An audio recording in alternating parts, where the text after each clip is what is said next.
Previously on Yu-Gi-Oh! So I've dropped the rods off to the engine shop to get resized. So now I've got to wait a couple of days for the rods. It's taken 2.5 years to get to this point to do all this rust repairs. And I said I'd have this done in 6 months.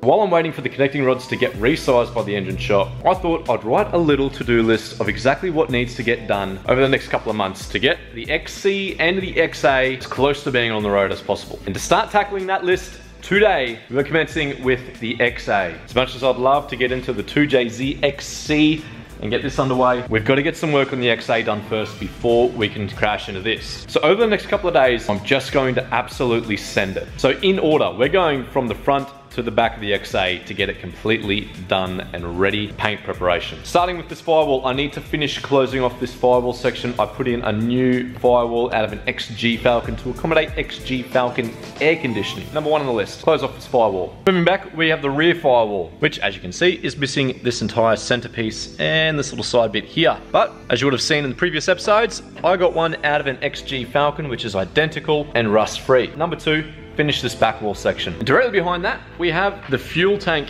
situation going on here.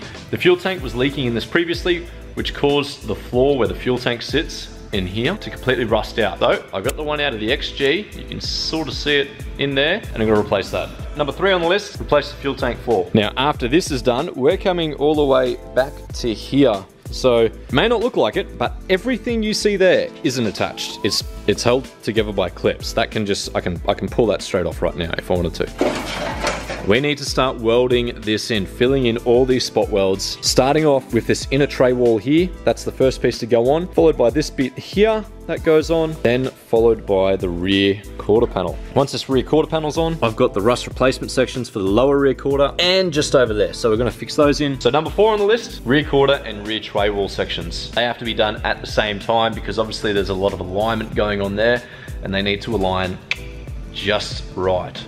The next part is the roof. The roof needs to go on immediately after this rear quarter panel because the roof can't go on until the rear quarter panel is on. So now we're sort of working our way back. We're finally gonna put the roof on the XA. So number 5, install the roof. Followed by number 6, which will be installing the passenger side inner wall for the tray. I don't need to put this on to do anything else. So that can be number 6. Tray wall. Which brings us to the last part, which will be the tray. The tray can go in last because that's just basically a custom cut piece of metal that'll go around the fuel cell. And that doesn't really need to go in for anything else because it'll be a completely separate part, totally custom. So that can be last. And once all those things are done, it doesn't matter. I'm not too concerned about the front quarters or the doors. They're in pretty good condition. I just want to get the structural side of things, the actual body of the car completed. That's the plan. And as we know, everything always goes according to plan on this channel. So we're going to punch these out. Hopefully, whilst all that is happening, the conrods will rock up with the Clevo build. And then we might even start doing some things on the XC, the 2JZ XC. But without any further ado, let's get into the XA, start smashing out this bodywork. To get things started, I'm going to need to do a little bit of CAD work, otherwise known as cardboard aided design. And using secret powers given to me when I was bitten by a homeless man, I convert these cardboard pieces into metal shapes. And they are quite odd shapes. As you can see, the holes that I need to fill are odd in themselves, so just don't look too closely. And task number 1 is done. Don't look at it too long, don't look at it too closely. It's horrible. I basically did what I could to patch up where it needed to meet with the rest of the firewall and everything, but now the firewall is totally sealed. It's all out of in place. But you won't see all the bad, shitty joinings. It's strong as all hell. I mean, the welds are fantastic, but the fact I've had to use all these different shapes of metal to go in there, it doesn't look the prettiest, but that's okay because that's what body filler is for. And it's at the back of the engine bay, so you're not even gonna see it. It's gonna be covered by hoses and lines and everything else. So as long as it's sealed up and no noise can get through, no water can get through, no moisture can get through. So task number 1, done. Tick it off the list. Like I said, don't look at it too long. It's just shit all everywhere there, so it doesn't really matter. I haven't really bothered to grind too much on the inside because that's all going to get sealed in with what I use on the footwell anyway. So done. Now on to the next bit, which will be an interesting situation because on the driver's side I've got to replace this piece here, which I did get off the XG.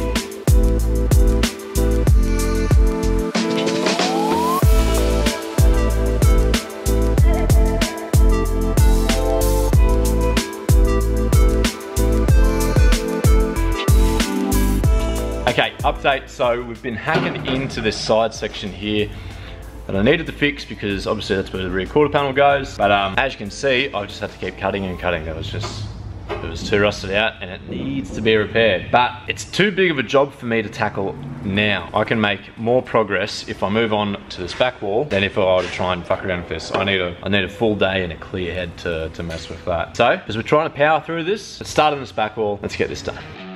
To get things started on the tray wall, I had to clean up all around the back end area and cut away all the stray bits of metal that were left from when I removed the original piece. As you can see, the XG piece fits in perfectly. The ribs all match up, the vertical and the horizontal, and all that's left to do now is to strengthen it up a bit and get it ready to weld into place. Now to strengthen this up, I'm using a piece of 10x10 steel just to weld along this back seam edge here, as the original edge is quite large and it supports the back of the tray, whereas that won't be the case here. So I'm just using this to strengthen it up a little bit and to put in my own little brace that runs from the back wall to the custom bracing that I've already welded in to hold the fuel tank.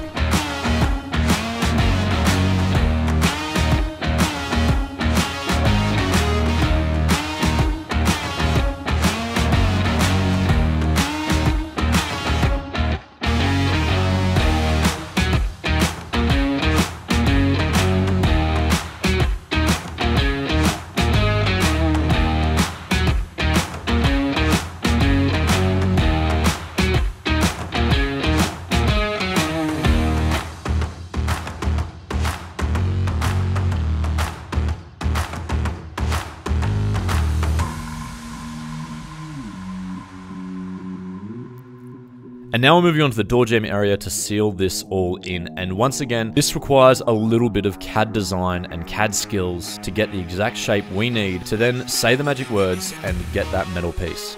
Utes are the real two doors. Works every time.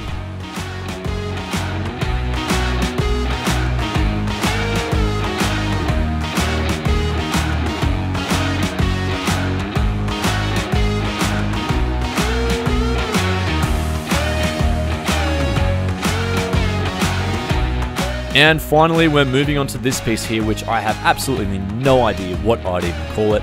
It just runs along the rear parcel shelf and joins up with the roof to seal in that section underneath the rear window. So here I'm prepping the area, and this panel was actually pretty hard to reproduce. I didn't have steel long enough to do it, and I couldn't get the bends right. I don't have a pan brake to bend metal in the correct way, so I just used the one from the XG, and as you can see, it lined up pretty perfectly.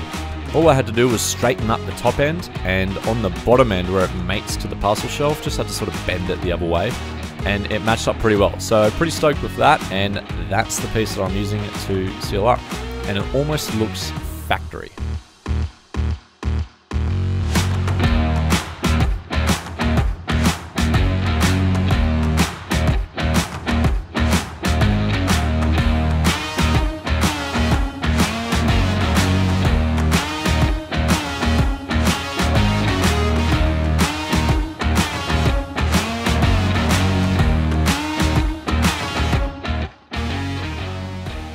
The XG rear wall section did need a bit of modification. Now, what's handy about this is I have a factory version to show you how this has changed. So this is the XG rear tray wall window piece section. And as you can see, I've got it without modifying it too much. Remember, I've only cut these ends off here, so it just fits in it a little bit easier there. As you can see, where it's pinched, they match perfectly. And where it runs along here, it matches pretty much bang on with the edge, with the lip. So pretty much good to go with little modification. So from factory, you can see that this one goes between the shelf and the roof and goes and mates against the rear facing edge. And then it's tack welded and it's all squished together. Where, as you can see on this one, like I said, I've mated it directly to the parcel shelf, and this goes straight up. There's no bend, but I've just made a couple of slits there. I've still yet to tidy that up, so don't judge me. But as you can see, this one straight up, it's mated to the parcel shelf directly. It goes up with the wall. It's just been warped by the heat, so that's why it's bowed all the way in along here. here. So once I take this roof back off, I'll massage it out a bit and that'll come pretty well without any forcing. Repurposing a lot of the XG stuff here.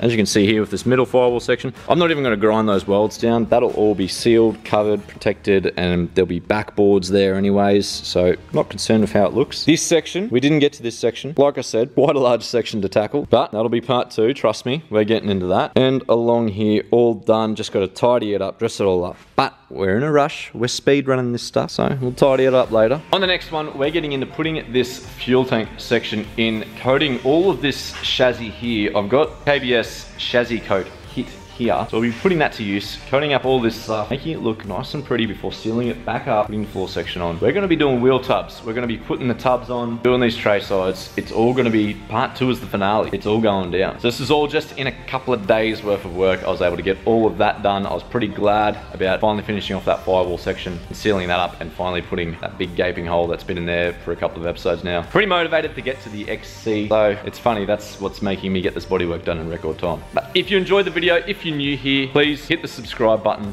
A lot of you that are watching these aren't actually subscribed, so give the video a like. Give it a subscribe. It's a lot of effort for me to put this stuff together and film it. If you're into rebuilding cars, you know it's an effort in itself, let alone to film it, get the camera angles, set the camera up, exporting the footage. Throughout these videos is a lot of work. Please give the video a like. Show your support. Tell me I'm doing it wrong in the comment section. Tell me I'm totally screwing it up. And tell me that I'm sacrilegious for putting a 2JZ in an old Falcon. Have a fantastic day, night, week, weekend, whenever you're watching this video. And I'll see you guys in part 2 when we smash out the rest of this bodywork.